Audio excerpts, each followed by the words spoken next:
Hello everyone, this is Tina from Tina's Workshop, and this week we have our Wonderland Yarns subscription box. So,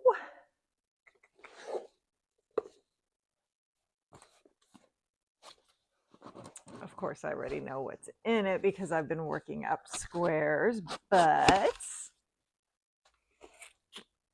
our gold paper as usual.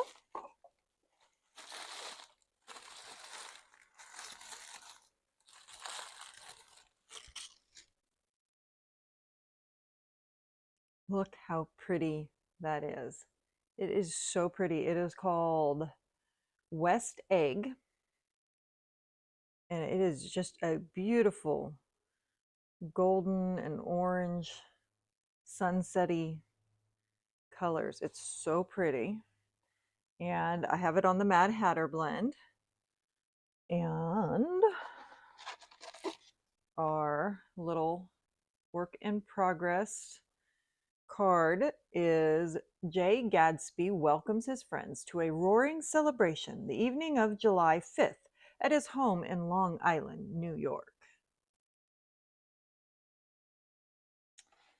And our stitch markers. Take them out of the plastic so they're easier to see.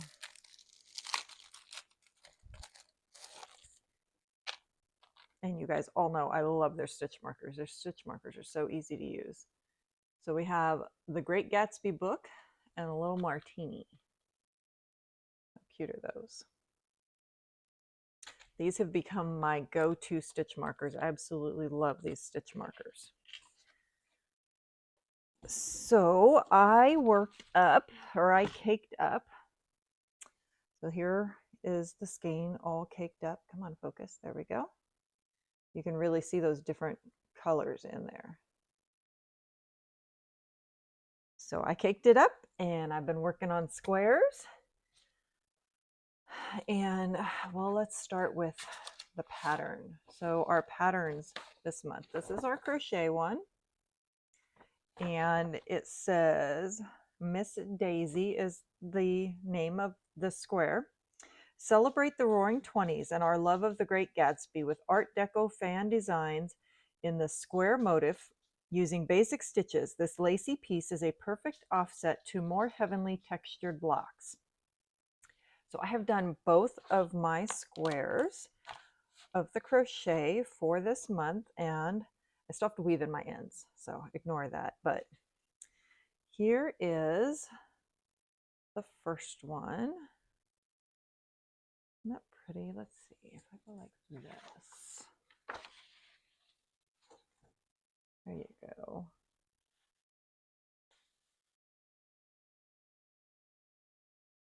They came out really pretty and lacy, just like I said. But, so I told you I did two.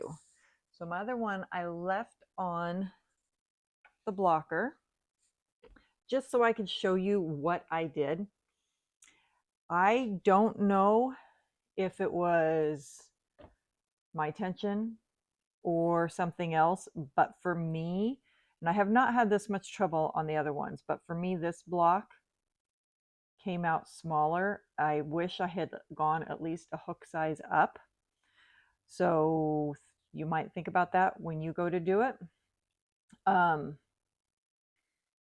It just came out a lot smaller than it should have been, because to stretch it out to the point that it's the finish is supposed to be, look how many pins. You see all these pins I've put into this thing trying to stretch it out, and you can see that after I took it off,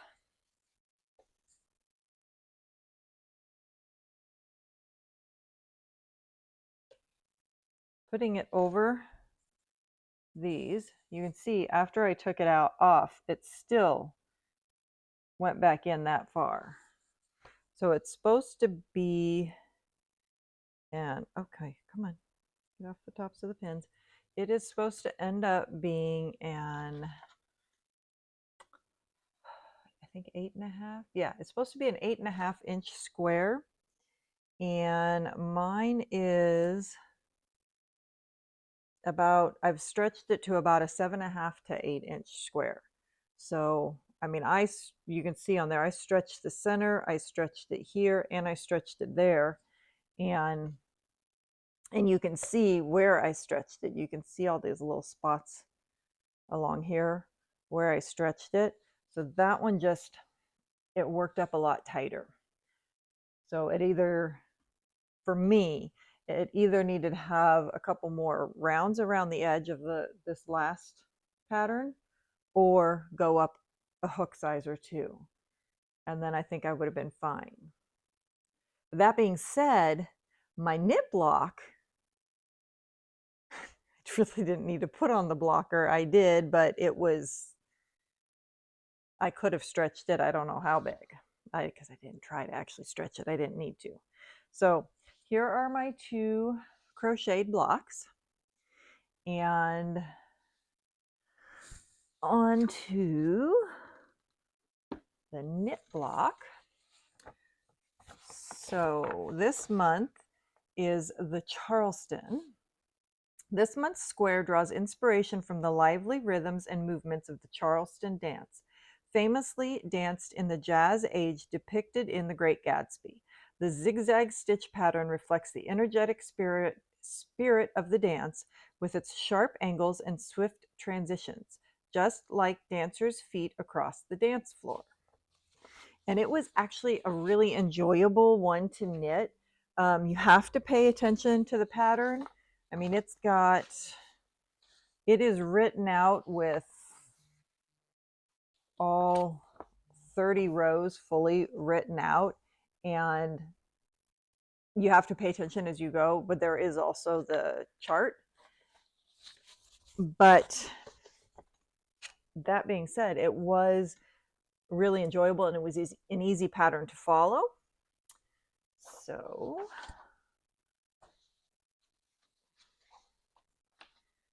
here is the knit one. Isn't that cute? Isn't that really pretty? The texture on it's really nice. Let's see. And like I said, that one came out just the right size, and I could have stretched that one even more. But I will say my knitting is a little bit loose in general, so but that's actually, I like that, because that means the finished blanket's going to be nice and squishy. But the crochet one, not so much. So I may end up going back later and redoing these 2 squares with a larger hook size, just because it's just stretched so far, and I don't want them. My other ones have all been pretty consistent on size, and I don't really want to have it too stretched. But for the size blankets I'm doing, in case you have not been here before, I am working up 2 crochet blocks and 4 knit blocks each month. And I am going for, I think it was the throw size that I am working on, like a lap throw. So I've got 3 more of the knit blocks to do. And I thought I would show you a little bit on what I do, and my little round trick. So I have not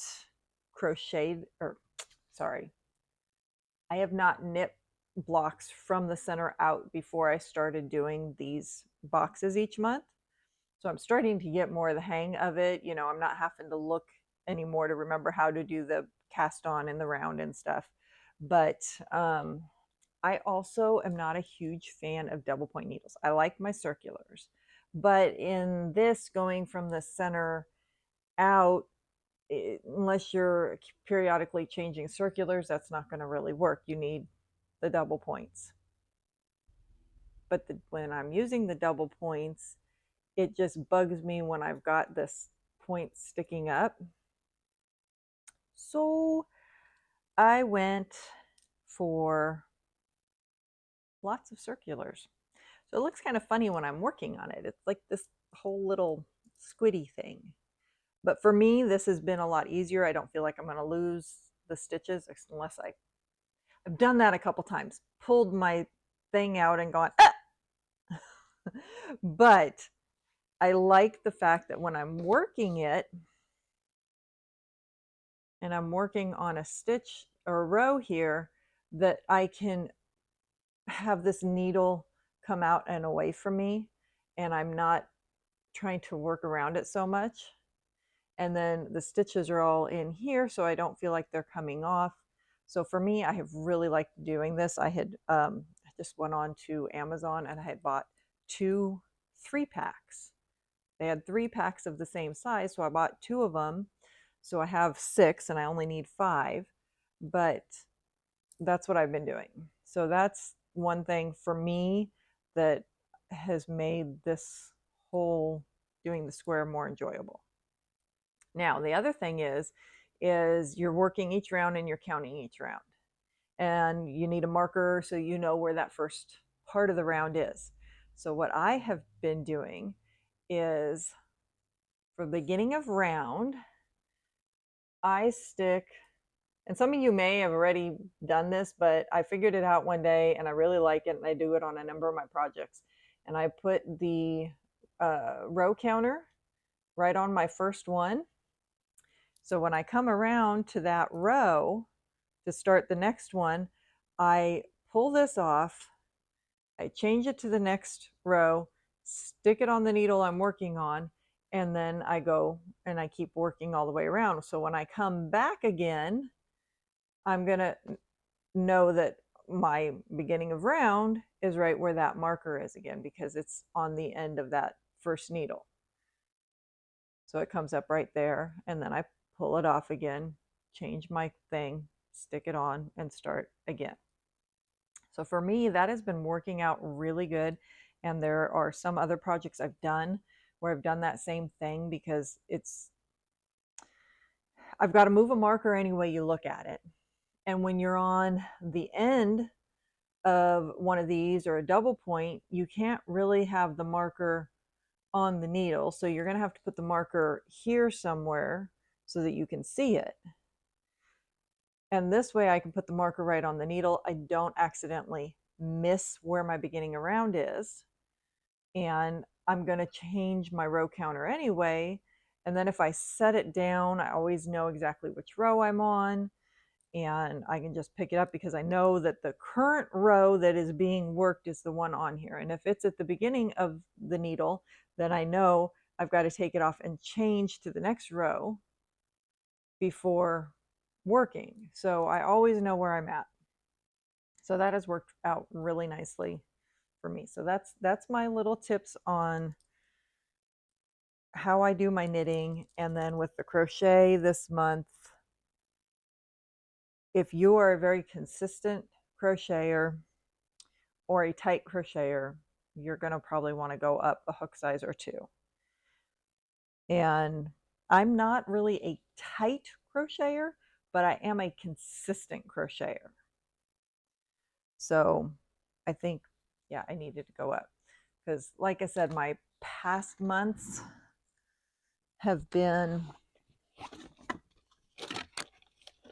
I just have a shoebox down here with all of my squares in it, but you can see like this one here, I mean, I've still got room to stretch, and this is blocked to where it needs to be, and it's still got room. So it's just this one this month that came out tight. So you can even see laying it on that one. Kind of pretty, but it's just this one that has ended up that way for me. And I mean, I feel like I'm worried that if you pull it like this, you're going to break it. But when you have it seamed up with all the rest, I'm just worried about it puckering stuff. So I think there's a very good chance I will redo those, but we'll see. And they were easy enough. They weren't a hard square. That's one thing it even says on there. It's not a hard square because you don't have as many rows on this one. because these are so tall and open, it goes much quicker. And these last rows are very just basic stitch around. So it does work up pretty quickly. So we're getting there. We are, let's see, next month we'll be halfway through the blanket. And here's all my, not counting this month, these are all the ones I have done so far. So this side is my knit ones, this side is my crocheted ones. And I have, let's see, January, February. I still have one of March to do, but otherwise I have all the crochet ones done. And then the knit ones, I have 3 for February, 1 more for March, and 3 more for April, and then the ones I need to finish from this one. So I've still got a few more to do there, but we're getting there. And it's so squishy. Everything else is so soft and squishy. So this is going to be really pretty when it's done. We'll add these to the box. And I think that's about it. Let's see, which way? This way? Don't know if you noticed, I set this over here. This is a hat I made 2 years ago now, I think. And since we are on a Wonderland Yarn subscription with the Mad Hatter blend, this is a Mad Hatter hat I made, but it is the Tuglywood creatures. And wait, go the right way. There we go. So these are all Tuglywood creatures on here that I did with the sparkle in the hat, since it's dark and night in the Tuglywoods. The only one that's technically not a Tuglywood creature would be the bread and butterfly, but I thought it looked really cute there. And then I stuck a little Funko Alice there. So it's my little Mad Hatter hat. I also did a few other ones. We were doing that Clued Up game, and I did this one for myself. I had a Tweedledee Tweedledum, which I have that hat over here. My sister-in-law made herself one that was a Queen of Hearts. And then I had, for some of the other people that were playing with us, I did in this style, it was the White Rabbit. So it had the ears on it and the little band and the pocket watch. And then another one of my friends was the White Queen. So I tried to recreate the White Queen's hat from the movie that had Sammy Davis Jr. and Carol Channing and stuff like that in it. So I redid that hat. And then one of our other friends is also a knitter and crocheter, and she did her own, and she was the Cheshire Cat. So we had all these. It was really fun, but I absolutely love the way this one came out. And Tuglywoods is not one that gets enough notoriety, so I had to come up with the pattern from pretty much all of it. I had seen some like this, but basically I did, and I think I might have written out the pattern for the whole hat. I can't remember, or wrote it down. I haven't transcribed it, but anyway, my little show and tell. Actually came home with this little guy the other day. Isn't he cute? I'll have to take you guys on a tour sometime of my Alice in Wonderland collection, because I have quite the Alice in Wonderland collection. So anyway, I hope you guys have enjoyed this. Make sure and click like and subscribe, and notify if you'd like to be notified when I upload. I am affiliated with Wonderland Yarns. I do purchase one of my skeins of yarn. The one box I purchase every month, they send me a second skein so that I can complete both blankets by the end of the year. And I do have a discount code that will be down below that will get you, I think it's, if I remember correctly, it's 20% off on your Wonderland Yard subscription. So make sure and click that or get that information down below. And I have the link down below for their website. And make sure and join my Facebook group. And if you are working along on your Wonderland Yarns too, post pictures there. I am still a small group, and so far I think I am the only one who has posted in it. But that doesn't mean more people can't come join me. So come join me, post your pictures of what you're working on. I would love to see them. And if you post on Instagram, make sure and tag me and tag Wonderland Yarns, because they would love to see what you guys are working on too. So I'll see you all again soon. Bye.